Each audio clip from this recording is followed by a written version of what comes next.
সংস্কৃতি আর রায়গঞ্জের মাটির গন্ধ, এই তিনের মেলবন্ধনে শনিবার রায়গঞ্জ শহর পরিণত হয়েছিল যেন এক আলোকিত চাঁদের হাটে। গোটা রাজ্যের সাহিত্য প্রেমীরা ছুটে এসেছিলেন এক অনন্য মিলন ক্ষেত্রে। নিখিল ভারত বঙ্গ সাহিত্য সম্মেলনের ২৬তম বর্ষ উদযাপন উপলক্ষে রায়গঞ্জের বিধান মঞ্চের সকাল থেকেই জমে উঠেছিল সাহিত্য উৎসবের আবহ। কারো হাতে বই, আবার কারো হাতে কলম, আবার কেউ মগ্ন কবিতা পাঠে। এক অনন্য দৃশ্যের সাক্ষী রইল শহরবাসী। এ যেন কেবল এক অনুষ্ঠান নয়, বরং রায়গঞ্জের সংস্কৃতি মনস্ক মানুষের আত্মার উৎসব। এই বছরের সাহিত্য সম্মেলনের মূল বিষয়বস্তু ছিল সমাজ চেতনার বিদ্যাসাগর, রবীন্দ্রনাথ ও জাতীয়তাবাদ এবং লোক সাহিত্য। বক্তাদের তর্ক বিতর্ক, চিন্তা ও ভাবনা যেন এক নতুন দিগন্ত উন্মোচন করল আগামী প্রজন্মের জন্য। রাজ্য সহ সভাপতি কিশোর ভট্টাচার্য বলেন, রায়গঞ্জ আজ প্রমাণ করল সাহিত্য শুধু নয়, এটি মানুষের চেতনার গভীরে প্রথিত এক অনন্ত আলোক শেখা। ৮০ বছরের প্রবীণ থেকে ২০ বছরের তরুণ সবাই আজ এই মঞ্চে এক সূত্রে বাধা পড়েছে কলমের বন্ধনে। অনুষ্ঠানে উপস্থিত ছিলেন উত্তর দিনাজপুর জেলা পরিষদের সভাধিপতি পম্পা পাল, রায়গঞ্জ বিধায়ক কৃষ্ণ কল্যাণী, প্রাক্তন বিধায়ক মোহিত সেনগুপ্ত, বিশিষ্ট শিক্ষাবিদ শুভেন্দু মুখার্জি ও সুনীল গোস্বামী সহ আয়োজক সংস্থার রাজ্য সহ সভাপতি কিশোর ভট্টাচার্য। ১০৩ বছরের ঐতিহ্য বহনকারী এই সাহিত্য সম্মেলন একাধারে স্মৃতির, সৃষ্টির ও সংহতির প্রতীক। ইতিহাস সাক্ষী, এই সংস্থার সঙ্গে যুক্ত ছিলেন অসংখ্য জ্ঞানী গুণী মনীষী, যারা বাংলা ভাষা ও সাহিত্যের আলো ছড়িয়েছেন প্রজন্মের পর প্রজন্মে। এদিন ৬০০ প্রতিনিধি রাজ্যের বিভিন্ন জেলা থেকে এসে অংশগ্রহণ করেন এই সম্মেলনে। সাহিত্য পাঠ, আলোচনা, কবিতা আবৃত্তি, সঙ্গীত ও নাট্য পরিবেশনা সব মিলিয়ে রায়গঞ্জের আকাশ ভরে উঠেছিল শিল্প ও সৃজনের গানে। কৃতজ্ঞতা জ্ঞাপন করছি বিশিষ্ট কৃষি বিজ্ঞানী, বিশ্বভারতী বিশ্ববিদ্যালয়ের এবং বিশ্ব বাংলা বিশ্ববিদ্যালয়ের প্রাক্তন উপাচার্য স্বপন দত্ত মহাশয়কে শ্রদ্ধা নিবেদন করছি আমাদের উত্তর দিনাজপুর জেলা পরিষদের সম্মানীয় সভাধিপতি শ্রীমতী পম্পা পাল মহাশয়কে। শ্রদ্ধা জ্ঞাপন করছি রায়গঞ্জ বিধানসভা কেন্দ্রের সম্মানীয় বিধায়ক শ্রী কৃষ্ণ কল্যাণী মহাশয়। শ্রদ্ধা জ্ঞাপন করছি নিখিল ভারত বঙ্গ সাহিত্য সম্মেলনে সাধারণ সম্পাদক অনিল ধর মহাশয়কে। শ্রদ্ধা জ্ঞাপন করছি আমাদের জেলার দুই বিশিষ্ট শিক্ষাবিদ, রাষ্ট্রপতি সম্মানে ভূষিত রায়গঞ্জ করোনেশন উচ্চ বিদ্যালয়ের মাননীয় প্রাক্তন। যদি বলেন। আমার নাম শ্রী কল্যাণ চক্রবর্তী, আমি নিখিল ভারত বঙ্গ সাহিত্য সম্মেলনের রায়গঞ্জ শাখার সম্পাদক। বলছি আজকে এবং রাজ্যের আমি সাংস্কৃতিক বলছি আজকে নিখিল ভারত বঙ্গ সাহিত্য সম্মেলন হচ্ছে এবং আগামীকালও হবে, কি বলবেন এই ব্যাপারে? নিখিল ভারত বঙ্গ সাহিত্য সম্মেলনে ১০৩ বছরের পুরনো সংস্থা, যা রবীন্দ্রনাথ ঠাকুরের প্রথম সভাপতিত্বে অনুষ্ঠিত হয়েছিল। ১০৩ বছর ধরে এই সংস্থা উত্তরোত্তর বৃদ্ধি পেয়েছে। এই সংস্থার সাথে অনেক মনি ঋষি জড়িত ছিলেন। প্রণব মুখার্জি মহাশয়, যিনি রাষ্ট্রপতি ছিলেন, উনি আমাদের এই সংস্থার ১৫ বছর অল ইন্ডিয়ার প্রেসিডেন্ট ছিলেন। এইটা আমরা পশ্চিমবঙ্গ রাজ্য সমিতি প্রতি বছর আমাদের এখানে সম্মেলন করে যায়। সেইবার আমরা একবার সুযোগ পেয়েছি যে পশ্চিমবঙ্গ রাজ্য সমিতি যে সম্মেলন করছে তাদের সঙ্গে সহযোগিতা করে আমরা এখানে আজ এবং আগামীকাল দুদিন রাজ্য অধিবেশন, ২৬তম রাজ্য অধিবেশন আমরা এখানে অনুষ্ঠিত করতে চলেছি। যেটা আমাদের একটা গর্বের ভাষা, সেটা আজ বড় বিপন্ন। বিভিন্ন প্রভিন্সে বাংলা ভাষার লোকেদেরকে অত্যাচার করা হচ্ছে, নিপীড়িত করা হচ্ছে। সেই জায়গায় আপনাদের প্রতিবাদের কণ্ঠ কিভাবে উঠছে? আমাদের প্রায় সারা ভারতবর্ষে ৪৬,০০০ সদস্য আছে।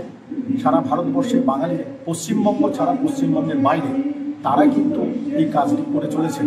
কারণ এই ভাষাকে বিলীন করে দেওয়ার কোনোভাবেই কেউ করতে পারবে না। যে ভারতবর্ষটা ব্রিটিশদের হাত থেকে বাঙালিরা যদি না এগিয়ে আসতো, নেতাজি মুভমেন্ট যদি না করতেন, সেখানে যদি আমরা স্বাধীনতা সংগ্রামী, সবই তো বাঙালি ছিল, পাঞ্জাব নিশ্চয়ই অংশগ্রহণ করেছিল, তো সেই বাংলাকে মুছে ফেলা যাবে না। একটা চক্রান্ত শুরু হয়েছে, সেই চক্রান্তের বিরুদ্ধে আমরা আমাদের জায়গাগুলো লেখালেখি কাজকর্ম, কেন্দ্রীয় নেতৃত্ব, রাজ্য নেতৃত্ব সেগুলো করছি এবং আমরা প্রতিবাদ জানাচ্ছি, কারণ আমরা বাংলা থেকে সরে আসিনি। আমাদের পোস্টার, আমাদের ফেস্টুন, আমরা সবাইকে এবং বলছি, বাংলা মা বোনেদের বলছি, ভাই বোনদের বলছি, আপনারা ইংরেজি মাধ্যমে স্কুলকে পড়াচ্ছেন, ছেলে মেয়েদেরকে পড়াচ্ছেন, বাংলা মাধ্যম অনেক বন্ধ হয়ে যাচ্ছে, কিন্তু বাড়িতে আলোচনাটা চলতে থাকুক। বাড়িতে বাবা, মামা, কাকা, দাদু এগুলো যেন থাকে এবং সেটা থাকবে। কোনোভাবেই বাংলা ভাষাকে কেউ হেয় করতে পারবে না। এ ভাষা প্রাণের ভাষা, এ ভাষা হচ্ছে মনের ভাষা, এ ভাষা হচ্ছে আবেগের ভাষা। আমরা মাথা উঁচু করে গর্ব করে বলতে পারি, ব্রিটিশ শাসনতন্ত্রে রবীন্দ্রনাথ প্রথম বাঙালি, তিনি কিন্তু এশিয়া মহাদেশে নোবেল এনে দিয়েছিলেন এই বাংলা ভাষাকে কেন্দ্র করে। অতএব যারাই চক্রান্ত করুক, রাজনীতি করুক, আমাদের প্রতিবাদ কণ্ঠ আমরা সরব, আমাদের লেখনী সরব, আমরা সেখানে আমাদের কাজ করছি। আমি রাজ্যের সহসভাপতি, আমার নাম কিশোর ভট্টাচার্য। বলছি আজকে কি কর্মসূচি? প্রতি বছর রাজ্য সমিতি নিখিল ভারত বঙ্গ সাহিত্য সম্মেলনের রাজ্য সমিতির সম্মেলন হয়। এটা 26তম রাজ্য সম্মেলন। প্রতিটি সম্মেলন হওয়ার আগে আমাদের মিটিং হয়। সেই মিটিংয়ে সেখানে আমাদের সভাপতি, সম্পাদক, সহসভাপতি, বাকি যারা মেম্বার এবং আমাদের সাধারণ সদস্য নিয়ে চিন্তাভাবনা হয় যে কোন শাখা তারা এই দায়িত্ব নেবে। এবার রায়গঞ্জের নামটি যখন উঠে এসেছে, আর রায়গঞ্জের সঙ্গে আমাদের সম্পর্ক প্রাণের সম্পর্ক, বিশেষত এখানকার তুলাইপানি চাল, বিবরের বেগুন আর পক্ষী নিবাস কলিক নদী, মানুষের মধ্যে একটি উন্মাদনা এবং উৎসাহ সৃষ্টি হলো। এখানকার আমাদের যিনি শাখার সম্পাদক আছেন কল্যাণ চক্রবর্তী, তিনি উৎসাহ প্রকাশ করেছেন এবং রাজ্য সমিতি সহায়তায়, সকলের সহায়তায় আমরা 26তম রাজ্য সম্মেলন রায়গঞ্জের বিধান মঞ্চে করতে পেরেছি। এবং এটি করার জন্য আমরা প্রথমে রায়গঞ্জ মিউনিসিপ্যালিটিতে এসেছিলাম, পৌরসভায়। সেখানে যারা আছেন এটা শুনেই তারা খুব উৎসাহ প্রকাশ করেছেন, কারণ যে সংগঠন 102 বছর আগে এখানে এলাহাবাদে অতুল প্রসাদ সেনের হাত দিয়ে তৈরি হয়েছিল, যে সংগঠনের আমাদের যে সম্মেলনের প্রথম সভাপতি রবীন্দ্রনাথ ছিলেন, এই 102 বছরের সংগঠন এগিয়ে চলেছে। সর্বভারতীয় স্তরে সংগঠন আছে। পশ্চিমবঙ্গে অনেক কয়েক হাজার সদস্য তারা রয়েছে। এটি কোনো রাজনৈতিক সংগঠন নয়, সাহিত্যপ্রেমী মানুষ, সাহিত্যকে যারা ভালোবাসেন, সংস্কৃতিকে যারা ভালোবাসেন, তাদের সম্মিলিত প্রচেষ্টায় আমরা আজকে সমবেত হয়েছি এবং সেই সমবেতটাকে সার্থক করেছে রায়গঞ্জের মানুষ। আমাদের না বললেই নয় যে রায়গঞ্জ পৌরসভা যেমন রয়েছেন, সেখানে আমাদের যিনি দায়িত্বে রয়েছেন সন্দীপ বিশ্বাস, সেখানে অরিন্দম সরকার, আরও যারা রয়েছেন, তার সঙ্গে বিধায়ক কৃষ্ণ কল্যাণী সহায়তার হাত বাড়িয়ে দিয়েছেন, এখানকার সমাজসেবীরা হাত বাড়িয়ে দিয়েছেন, এখানকার সংবাদ মাধ্যম আমাদের প্রথম দিন থেকেই সাহায্য করেছেন। তারা সাহায্য কোন কোন জায়গায় গেলে আমরা এটিকে সঠিকভাবে নিয়ে যেতে পারবো। আমরা প্রেস ক্লাবে গেছি, বসেছি, তারপরে সকলের সহযোগিতা নিয়ে 26তম, যে আজকে প্রায় 600 প্রতিনিধি উপস্থিত হয়েছে দূর দূরান্ত থেকে, পশ্চিমবঙ্গের সব জেলা থেকে এসেছে এবং অনেকের বয়স আছে যাদের 80-র উপরে। তারা এই সাহিত্য সংগঠন আর রায়গঞ্জের মাটির টানে, পক্ষী নিবাসের টানে, মানুষের ভালোবাসার জন্য এখানে উপস্থিত হয়েছেন। আমাদের এই দুদিন ধরে মধ্যে সাহিত্য আলোচনা আছে, সাহিত্য আলোচনা আছে সমাজ চেতনায় বিদ্যাসাগর, সাহিত্য আলোচনা আছে রবীন্দ্রনাথ জাতীয়তাবাদ, সাহিত্য আলোচনা আছে আমাদের লোকসাহিত্য, নানা বিষয় নিয়ে বক্তারা বক্তব্য রাখবেন। আজকের এই অনুষ্ঠানে যিনি মূল সভাপতি, তিনি বিশ্বভারতী এবং বিশ্ববাংলা বিশ্ববিদ্যালয়ের উপাচার্য ছিলেন স্বপন কুমার দত্ত মহাশয়। তিনি সস্ত্রীক উপস্থিত হয়েছেন, টানা কলকাতা থেকে 9 ঘন্টা জার্নি করে চেয়ারকারে বসে এসেছেন সংগঠনকে ভালোবেসে। তার সঙ্গে এখানে আমরা মহিষদীকে পেয়েছি, এর সঙ্গে আমরা কৃষ্ণ কল্যাণী, সে বিধায়ক হেঁটেছে, আমাদের চেয়ারম্যান তিনি সন্দীপ বিশ্বাস, তিনি হেঁটেছেন, অর্থাৎ এইরকম একটি সাহিত্য সংগঠনে সকলে উৎসাহ দিয়ে যোগ দিয়েছে। শুধু এই সংগঠন তো আসা, খাওয়া দাওয়া, শোয়া নয়, আমরা চাইছি যে বাংলা ভাষার প্রচার এবং প্রসার।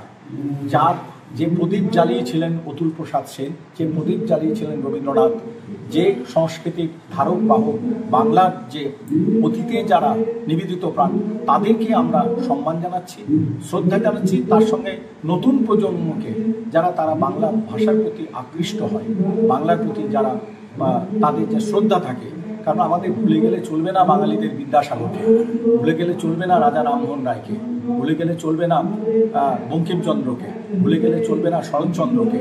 রবীন্দ্রনাথ নজরুলের সঙ্গে সঙ্গে বাংলা সাহিত্য নিয়ে আলোচনা, বাংলা সংস্কৃতি নিয়ে আলোচনা, বাৎসরিক মিলন। সেই অর্থে আমরা বলতে পারি নিখিল ভারত বঙ্গ সাহিত্য সম্মেলন হচ্ছে সাহিত্যের কুম্ভ মেলা।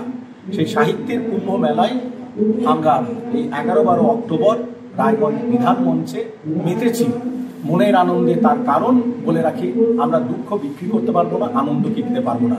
এইখানে মাটিতে শুয়ে, এখানে কোনো ঘরে হয়তো পাখা চলছে না, তবুও তারা প্রাণের টানে, মনের টানে বাংলা ভাষাকে ভালোবেসে এবং এই ভাষার যাতে প্রচার হয়, আজকে সকলে এখানে সম্মিলিত হয়েছে। আপনিও কি মুরগি প্রতিপালন করে আর্থিক লাভের মুখ দেখতে চান? হরেক রকম প্রজাতির মুরগির শাবক লালন পালন করে বিক্রয় করে লাভবান হতে পারবেন খুব সহজেই। তাহলে আর চিন্তা নেই, আপনার জন্য প্রচেষ্টা নিয়ে এসেছে সেই সুযোগ। একই ফার্মে হরেক রকম প্রজাতির মুরগি পেয়ে যাবেন এখানে রয়েছে করকনাথ মুরগি, এছাড়াও আছে গিনি, ফ্রিগেল, টার্কি দেশি, এছাড়াও কোয়েল মুরগির শাবক। পাইকারি এবং খুচরো বিক্রয় করা হয়। যারা মুরগি পালন করে লাভবান হতে চান তাদের সকলকে আহ্বান জানাই আমরা। আজই চলে আসুন আমাদের প্রতিষ্ঠানে। আমাদের ঠিকানা মহারাজাহাট, রায়গঞ্জ, উত্তর দিনাজপুর। মোবাইল নম্বর 8250428960, 8145717292, 9907063902। শিক্ষাই জাতির মেরুদণ্ড। ছোট ছোট শিশুদের প্রাথমিক শিক্ষা পরিপূর্ণ না হলে আগামীতে সেই শিশুরা সঠিক পথে চলতে গিয়ে হোঁচট খায়। শিশুদের এই শিক্ষার প্রয়োজনীয়তাকে সামনে রেখেই গত 1 বছর ধরে পরিষেবা দিয়ে চলেছে জিনিয়াস এডুকেয়ার একাডেমি। শিশুদের অত্যাধুনিক শিক্ষায় শিক্ষিত করে তোলার একমাত্র বিশ্বস্ত প্রতিষ্ঠান এই একাডেমি। এখানে অভিজ্ঞ শিক্ষক শিক্ষিকা দ্বারা যত্ন সহকারে মাতৃভাষা বাংলা মাধ্যমে পড়ুয়াদের শিক্ষা দেওয়া হয়। একেবারে খেলার ছলে বিনোদনমূলকভাবে বাচ্চাদের এখানে পাঠ দেওয়া হয়। পড়াশোনার পাশাপাশি বাচ্চাদের বিনোদনের ব্যবস্থাও রয়েছে এখানে। তাই আপনার বাচ্চাকে ছোট থেকে অভিনব শিক্ষায় শিক্ষিত করে মানুষের মতো মানুষ করে তুলতে হলে এই শিক্ষা প্রতিষ্ঠানের উপরে ভরসা করতেই হবে। আমাদের ঠিকানা জিনিয়াস এডুকেয়ার একাডেমি, স্থান ঘুঘুডাঙ্গা মোড়, পোস্ট ভূপালপুর, রায়গঞ্জ, উত্তর দিনাজপুর।